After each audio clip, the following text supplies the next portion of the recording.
शादी के बाद पुरुषों की एक खास जिम्मेदारी होती है, कुकर की 3 सीटी के बाद गैस बंद कर देना। पत्नी, मैं घर छोड़कर जा रही हूँ। पति, मैं भी निर्मल बाबा के पास जा रहा हूँ। पत्नी, मुझे मांगने के लिए? पति, नहीं, बताने के लिए कि कृपा आनी शुरू हो गई है। रोज रोज पत्नी की झिकझिक से परेशान नंदू अपना सामान बांधते हुए पत्नी से बोला, अब तो मैं तेरे साथ एक पल भी नहीं रहूंगा। घर छोड़कर नंदू रेलवे स्टेशन गया। वह ट्रेन में चढ़ने लगा, तभी आकाशवाणी हुई, इसमें मत चढ़ना, ये पटरी से उतर जाएगी। नंदू एयरपोर्ट गया। वह प्लेन में चढ़ने लगा कि आवाज आई, इसमें मत चढ़ना, यह क्रैश हो जाएगी। नंदू ने बस में जाने का सोचा। बस में चढ़ने से पहले फिर आवाज आई, इसमें मत चढ़ना, यह खाई में गिर जाएगी। नंदू गुस्से से बोला, कौन है यार? आवाज आई, मैं भगवान हूँ। नंदू रोते हुए बोला, प्रभु, जब मैं घोड़ी पर चढ़ रहा था तब आपका गला बैठ गया था क्या? एक सिपाही ने मौके से थानेदार को फोन किया, जनाब, यहाँ एक औरत ने अपनी पति को गोली मार दी है। थानेदार, क्यों? सिपाही, क्योंकि आदमी पोछा मारे हुए फर्श पर चढ़ गया था। थानेदार, गिरफ्तार कर लिया औरत को? सिपाही, नहीं, अभी पोछा नहीं सूखा है। जगजीत सिंह गा रहे थे, ये दौलत भी ले लो, ये शोहरत भी ले लो। संता उठा, मैं तो बहुत परेशान हूँ, मेरी तो औरत भी ले लो। संता, यार, मैं जो भी काम शुरू करता हूँ ना, मेरी बीवी बीच में आ जाती है। बनता, तू ट्रक चलाकर देख, शायद किस्मत साथ दे दे। Don't understatement the power of Indian women. एक हाथ में लिपस्टिक, दूसरे में मोबाइल, एक कान कुकर की सीटी पर, दूसरा व्हाट्सएप की नोटिफिकेशन पर, एक आंख टीवी पर, दूसरा पति की हरकतों पर। कौन कहता है नारी जीवन आसान है? शादीशुदा मर्द की पहचान, ऑफिस जाते हुए उसके हाथ में टिफिन और लौटते हुए हाथ में सब्जी का थैला, यही उसकी सिंदूर और मंगलसूत्र है। सम्मान देने से सम्मान मिलता है। उदाहरण, पत्नी रोज सुबह पति के पैर छूती है और पति रात को पत्नी के दोनों पैर अपने कंधे पर ले लेता है। साली को देख हर जीजा के मन में सास के प्रति खुन्नस जरूर हो रहती है। जब आपके पास रसगुल्ला था तो हमें दही बारा क्यों पकड़ा दिया? तापमान में 10 डिग्री की गिरावट आने से जिन जिन पति पत्नी के बीच मनमुटाव चल रहे थे वो सुलझ गए हैं। एक बार जंगल में शेर की शादी हो रही थी। सभी जानवर शादी में इनवाइट थे। सभी जाकर शेर को विश कर रहे थे, लेकिन स्टेज के नीचे खड़े रहकर दूर से ही थोड़ी देर बाद चूहा आया और स्टेज पर चढ़कर शेर से हाथ मिलाकर उसे विश करने लगा। शेर दहाड़ते हुए चूहे से बोला, तुम्हारी हिम्मत कैसे हुई मुझे स्टेज पर आकर विश करने की? तुम मुझसे डरते नहीं? यहाँ तक कि चीते ने भी मुझे स्टेज के नीचे से ही रहकर विश किया, तुम स्टेज पर कैसे आ गए? चूहा, वो बस कर यार, शादी से पहले मैं भी शेर ही था। एक बार मोनू अपनी बीवी के साथ कहीं जा रहा था। रास्ते में उसे एक दोस्त मिला जिसे पुलिस ने पकड़ रखा था। मोनू ने उनसे पूछा, क्या हुआ? दोस्त, मैंने अपनी बीवी को मार डाला। मोनू, सजा कितनी मिली है? दोस्त, 6 हफ्ते की। मोनू ने आओ देखा ना ताओ, पुलिस के पिस्तौल छीनी और अपनी पत्नी को गोली मार दी। फिर पुलिस से बोला, चलो मैं भी चलता हूँ, 6 हफ्ते की तो बात है। दोस्त, अबे पूरी बात तो सुन लेता, 6 हफ्ते बाद मुझे फांसी है। घोचू ने अपने बॉस से कहा, सर, मुझे 2 दिन की छुट्टी चाहिए क्योंकि अपनी बीबी के काम में हाथ बटाना है। बॉस, चुप रहो, तुम्हें कोई छुट्टी नहीं मिलेगी। घोचू, धन्यवाद सर, मुझे पूरी उम्मीद थी कि इस मुसीबत में आप जरूर मेरा साथ देंगे। नया कानून बहुत जल्द ही लागू होगा। परिवार में सुख शांति के लिए लाभप्रद है। 1, 3, 5, 7 आदि दिनों में पति बात करेंगे। 2, 4, 6, 8 आदि दिनों में पत्नी बात करेगी। पति, शादी के समय तुमने 7 कस्में खाई थी और अब तोड़ रही हो। पत्नी, तो क्या उस वक्त भीड़ में सारे रिश्तेदार के सामने तुमसे बहस करती? पत्नी ने पति को मैसेज भेजा, मेरी जिंदगी इतनी प्यारी, इतनी खूबसूरत बनाने के लिए तुम्हारा शुक्रिया। मैं आज जो भी हूँ सिर्फ तुम्हारी वजह से हूँ।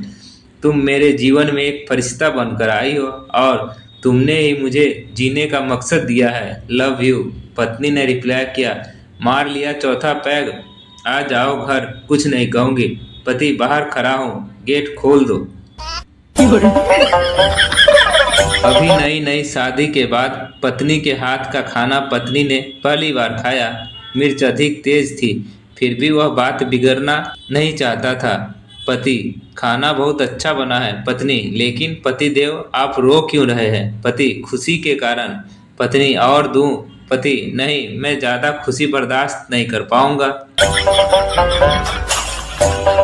पति कमरे में बैठा शराब पी रहा था। यह देखकर पत्नी तमतमा कर बोली, आपने तो कहा था कि बिना किसी कारण शराब को हाथ नहीं लगाएंगे, फिर ये सब क्या है? पति, कारण है पगली, कारण है। अब देखो दिवाली आ रही है, रॉकेट चलाने के लिए खाली बोतल चाहिए कि नहीं?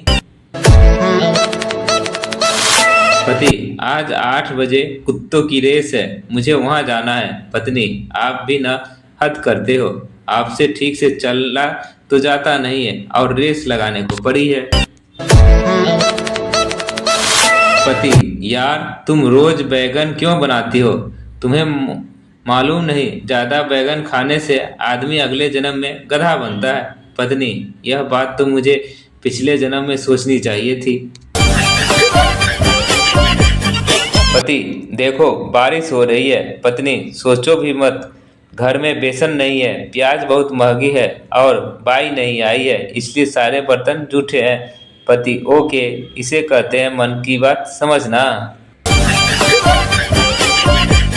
लड़का एक लड़की के साथ घर आया।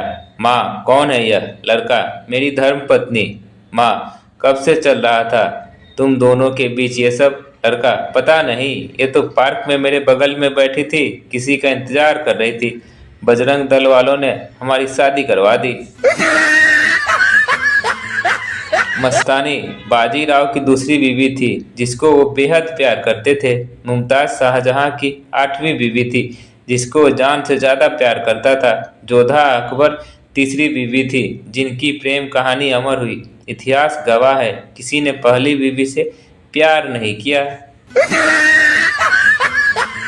काम पे जाते हुए बीवी ने टोका, आजी सुनो, मुझे पैसे दे के जाओ, आज काम वाली को निपटाना है। मैंने कहा, काम वाली को मैं निपटा देता हूँ। वो बोली, वैसे नहीं, पैसे दे के निपटाना है। मैंने कहा कि मैं भी पैसे दे के ही निपटाऊंगा। पत्नी को शादी का कुछ साल बाद ख्याल आया कि अगर वो अपने पति को छोड़ के चली जाए तो पति कैसा महसूस करेगा। ये विचार उसने कागज पर लिखा, अब मैं तुम्हारे साथ नहीं रह सकती, अब मैं ऊब गई हूँ तुम्हारे साथ से, मैं घर छोड़कर जा रही हूँ हमेशा के लिए। उस कागज को उसने टेबल पर रखा और जब पति के आने का टाइम हुआ तो उसकी प्रतिक्रिया देखने के लिए बेड के नीचे छुप गई। पति आया और उसने टेबल पर रखा कागज पढ़ा। कुछ देर के चुप्पी के बाद उसने उस कागज पर कुछ लिखा। फिर वो खुशी की सीटी बजाने लगा, गीत गाने लगा, डांस करने लगा और अपने कपड़े बदलने लगा। फिर उसने अपने फ़ोन से किसी को फ़ोन लगाया और कहा, आज मैं मुक्त हो गया। शायद मेरी मूर्ख पत्नी को समझ आ गया कि वो मेरे लायक नहीं थी, इसलिए आज वह घर से हमेशा हमेशा के लिए चली गई। इसलिए अब मैं आज़ाद हूँ, तुमसे मिलने के लिए मैं आ रहा हूँ, कपड़े बदलकर तुम्हारे पास। तुम तैयार होके मेरे घर के सामने वाले पार्क में अभी आ जाओ। पति बाहर निकल गया। आंसू भरी आंखों से पत्नी बेड के नीचे से निकली और कांपते हाथों से कागज पर लिखी लाइन पढ़ी, जिसमें लिखा था, बेड के नीचे से पैर दिख रहा है बावली, पार्क के पास वाली दुकान से ब्रेड लेकर आ रहा हूँ, तब तक चाय बना लेना। मेरी जिंदगी में खुशियाँ तेरे बहाने से, आधी तुझे सताने से, आधी तुझे मनाने से। गर्लफ्रेंड तो कमजोर लोग बनाते हैं, मर्द तो शादी करते हैं। एक आदमी ने अपनी पत्नी को पत्र लिखा, बेगम इस महीने की सैलरी नहीं मिली, पैसे के बदले 100 किस भेज रहा हूँ, आई लव यू।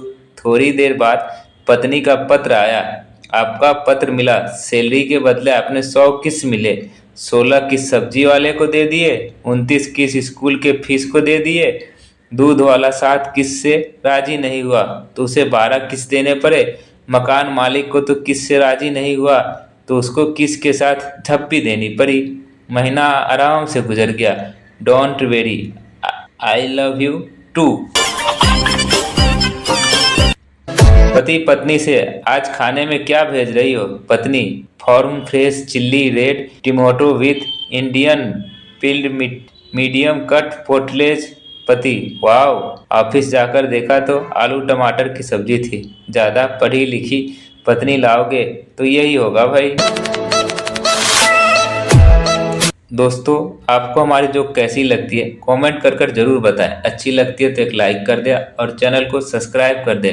हाँ दोस्तों, अपने दोस्तों के साथ शेयर करना ना भूलें ताकि वो भी जोक का मजा ले सके। धन्यवाद।